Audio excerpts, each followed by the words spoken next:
If we're going to engage in the sampling process, we need to first complete the first two steps, defining the target population and identifying the sampling frame. First, a little terminology. When we use the phrase population in the context of sampling, what we mean is the entire group that is intended to be covered by the current study. In many cases, we don't actually know the actual size or quantity of this group, and that's fine. A sample is a subset of the group that should be representative of the entire group. Sometimes we use the phrase sampling unit, the basic level of data that is collected as part of our sampling process. In marketing research, the sampling unit is most typically an individual consumer, sometimes a household, but it could be other things as well, especially in the case of B2B research. When a census is conducted, a census is when we have data on the entire population, every single individual. Census, as used here, is a statistical term, meaning we have every single person we have. The U.S. Census does not necessarily collect information about every single person in the United States, it just intends to, so a small distinction there in terminology.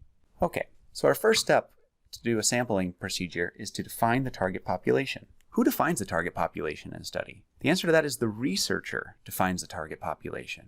We typically work with management, but it's ultimately up to us to have a good, crisp, appropriate definition for our population of interest. Let's give a few examples of unspecific target populations and then examples of more specific, appropriate target populations.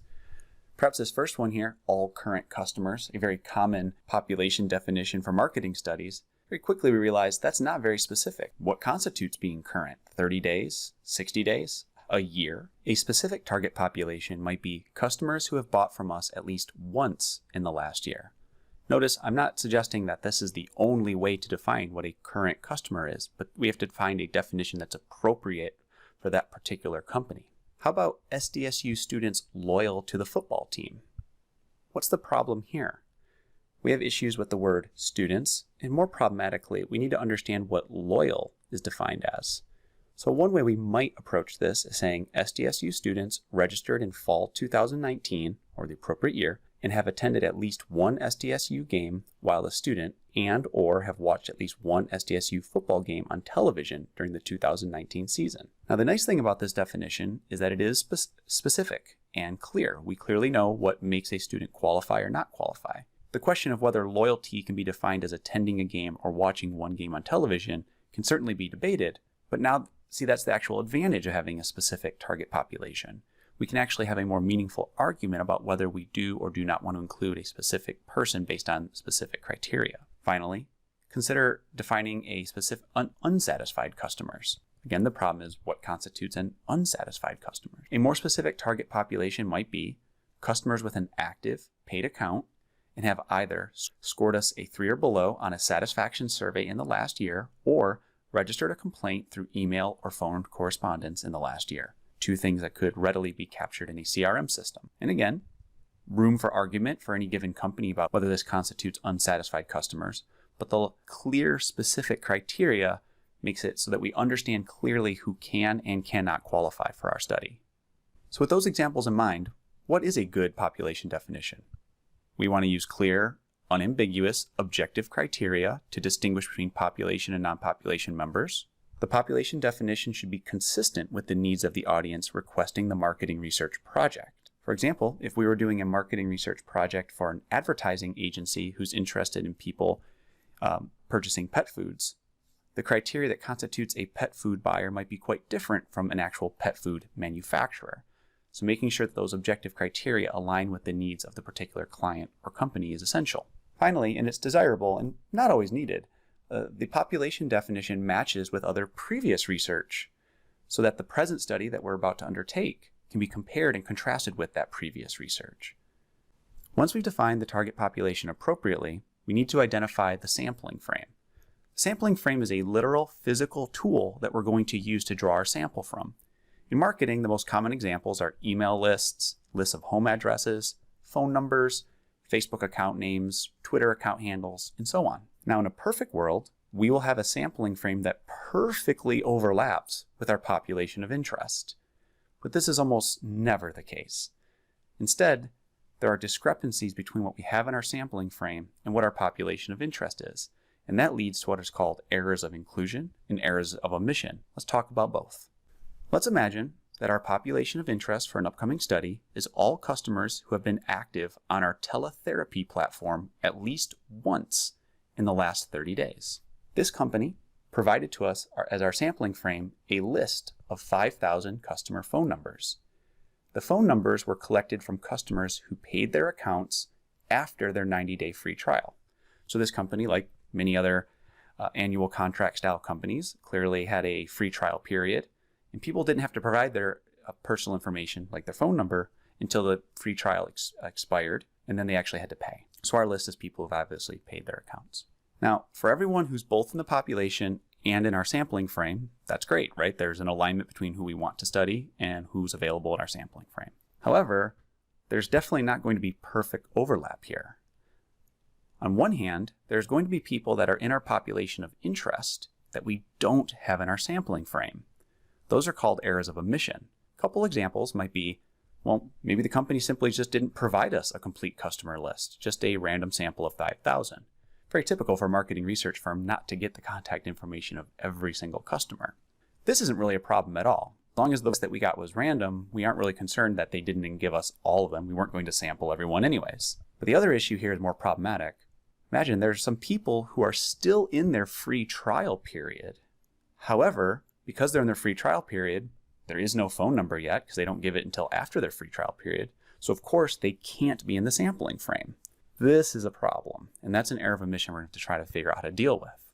Dealing with errors of omission can either be something we can completely ignore, or the reason that people are omitted from our sampling frame is actually non-random and totally relevant to the thing that we're studying. And that's a huge problem.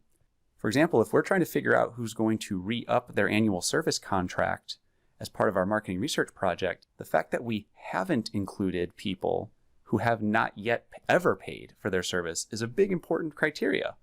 Those individuals who've never paid for a teletherapy contract yet are very unlikely relative to those who've already paid before to sign up. We need to include some of those people to get an accurate measurement. So what are some of the ways that we could deal with these types of problems? First, we should at least try to check, if possible, whether or not the errors of omission even are an issue. For example, we may know the demographic composition of the people in the population. We may also be lucky and have demographic composition of the information of the people in our sampling frame. We can compare those two. If there's no major discrepancies, that would imply that there's less risk of an error of omission. As we'll talk about later, if we know characteristics of both our population and our sample, we can apply something called sampling weights to our results during analysis to better calibrate our estimates. Again, this doesn't necessarily purely solve the problem, but it is a way to address it. A more straightforward approach would be to create additional sampling frames. Thinking back to the earlier example for the teletherapy, perhaps the company can provide to us another way of contacting, maybe email address, of those individuals who have yet to provide a telephone address. So by adding that additional sampling frame, hopefully we can recruit into our sample those individuals who should qualify. Finally, if we know there are issues of errors of omission that are significant and we weren't able to completely overcome them, the next best thing we can do is be honest in our reporting of our results about errors of omission. There's a second type of error that can happen when we're trying to align our population of interest and our sampling frame, and that's errors of inclusion. Those are people who are in our sampling frame, but they are not supposed to be there. An example might be we simply have wrong phone numbers provided to us, or we were provided a list of phone numbers of people who some of those individuals haven't actually been active in the last 30 days. Fortunately, dealing with errors of inclusion in a sampling frame are a bit easier than dealing with errors of omission. The biggest way to address errors of inclusion is to just make sure that you're always screening. ABS, always be screening. In other words, first thing you should do in your study is ask appropriate qualifying questions, making sure that those individuals who should be in your study actually do qualify. Now, another risk is people might be trying to actively lie their way into our study. So if that's the case, we might want to have some criteria in our study to check for or deal with so-called trolls or fake survey respondents. If someone's trying to fake their way into our study because they want, say, a particularly nice incentive, say like a $20 gift card, What we can usually do is towards the end of the study, we can provide a series of attention check or fake check questions that people who are less engaged in the study and are more focused on the incentive are likely to do. People who shouldn't be included in the study and are trying to fake their way into the study are often particularly prone to engaging in straight lining, where you give the same exact numerical answer to every question, or speeding through a survey particularly fast. We can check those things and verify and exclude those results after the fact and after we collect the data.